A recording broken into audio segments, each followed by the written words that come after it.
Here, we've been talking about unions. Been a topic of conversation.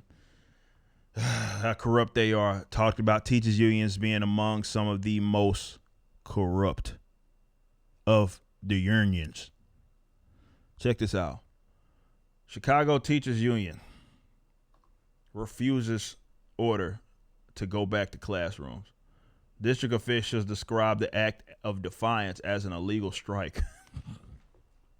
Let's read it. Let's give some context. Members of the Chicago Teachers Union, that's the CTU, voted overwhelmingly on Sunday to continue to teach remotely, even though district officials want teachers back in the classrooms beginning this week. Chicago Public Schools Chief Executive Officer Janice Jackson.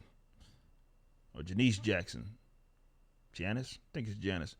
Described any refusal to come to work is an illegal strike. Fire them! The union reported that roughly 86% of its 25,000 members participated in the vote, and 71% of that 86%. I feel like we're doing Steiner math. You take my 2%, spells disaster for you as sacrifice. No, anyway, but 71% of the 86% wanted percent of teachers wanted to keep teaching remotely. CPS did everything possible to divide us by instilling fear through threats of retaliation, but you still chose unity, solidarity, and collectively act as one. That sounds like an absolute disaster. The union had previously claimed that the push to Man, we talked about this last segment, man. Look at this. The union has previously claimed that the push to reopen schools is rooted in sexism and racism. They have no other arguments, guys. They literally put their hand up their backside, right? And pull it out and then chuck it at the wall. What the hell does any of that have to do with sexism and racism? Nothing. But they will reach because that's all they fucking have, man. Even though the inadequacies of virtual education are disproportionately harming young people of color and forcing hundreds of thousands of women to exit the workforce. And when the district decided to hire 2,000 new employees to assist students in the classroom, if their teachers opt to continue with distance learning, the union objected to that plan too. Wow. So basically, long story short, what's going on here is that the Chicago Teachers Union has made a decision that they are fucking not going back to work. They're just simply not going to do it. They're not going to do it. They're not going back to work. They said, no, well, I like sitting at the crib doing my work from there. I don't want to go back because safety and racism and sexism and some shit. What the fuck they got to do? They'll find it wherever they can. What you're seeing right now, though, on a serious note, is the fundamental problem with not just public unions, but when you get those unions in combination with an industry that is controlled by the state. Because it's a lose-lose situation for the teachers. Not for the teachers. They get to win, tenure and all. Not the teachers, the parents and the children, which is supposedly what this is supposed to be about. So, to recap, for those of you that don't seem to understand how this shit works, when it comes to these teachers and these public schools, they're paid by way of the taxpayer dollar. Okay? And these districts are paid by way of, for the most part, the taxpayer dollar. So you are taxed to fund these schools, whether you put your child in there or not, doesn't matter to them. Now, the thing that sucks, and this is why we had Corey DeAngelis on the show not too long ago, and you should check that out.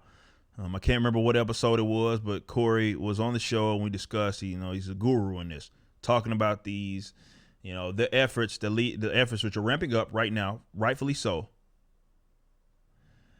in that people want to have the student funded versus the institutions, which is what happens now. Whether and this is as those arguments ramp up, you're hearing people flailing, calling racism and sexism and stuff like that, and saying how this doesn't help so and so people. In the event that you, as a parent, get to keep the money and decide what school you want to go to. So in the event that that school sucks, or I don't know, a big swath of them decide that they don't want to fucking work, bet they don't get paid. But unfortunately, under this system, they're incentivized to continue to pay them, to continue to get paid. And the last person that has any say so in the position, which should be the parent, the child, the parent, they're basically telling you to go screw yourself. It is a fundamental problem with public education. It is an issue with public education. It's an outdated system in which that encourages this sort of behavior. And you couple that with the union, it is a perfect storm for a situation where we have 71% of them that voted on this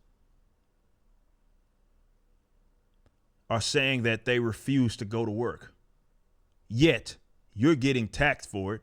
Yet you can't take your money and put it elsewhere, which is what would happen if this was a completely privatized system, where families were able to keep the fucking money that they were being, stolen from, and basically, and then they get to decide for themselves where their money's gonna go, what school they want to, go to, what institution. Instead, it's a one size fits all in a big geographical area. Well, schools, not saying that all the schools are the exact same, but you get it. You're getting stolen from regardless, and you have no say in it. It's a fundamental problem.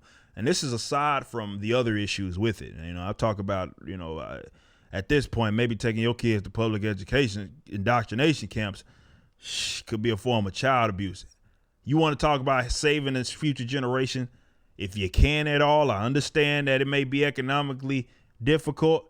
Get them out of them rotten institutions, because these are the crackheads that's teaching them. But seriously, it's a fundamental issue that needs to be addressed. And I think there was an opportunity with COVID that I don't think is being entirely utilized. In some cases it is, because you're seeing private school enrollment going up. Every poll that's being done, more people are more open to the ideas of, funding the kids and not the institutions. But you're seeing that a lot, which is awesome. But there's been an opportunity that I think we could have ramped up even more if people addressed this. Instead of trying to push so hard to get these kids back in these rotten schools anyway, to just say, all right, how about this? When you out of a job, all that protesting, you can protest as much as you want. You don't have all the time in the world because you ain't got no job no more, right? So if we could just pull the rug from under them and y'all get to funding these private institutions that creatively do education in a multitude of different ways. Not say that there would be schools that would work with each other on certain things. Of course there would. But I believe the public education system as it is right now, of course, should be not even revised, completely eliminated. It is one of the most rotten things that exist in this country. And per pupil, we spend so much anyway. It's an inefficient mess. People say, well, the money's going to the administration. And yeah, some of it is. A lot of it is. That doesn't change the fact that per pupil, most of your taxpayers, people talk about we need to spend more money on education. Go look up the numbers in the U.S. per pupil that they're spending. They're outpacing almost every other country. But they get your money anyway. Kind of what happens with taxation. How about this? Abolish the public education system. Let all 25,000 members, 25,000 of those members that are part of that union be forced to have to actually compete with each other within the marketplace instead of relying on the taxpayer dollar. I bet you then they straighten up and fly right.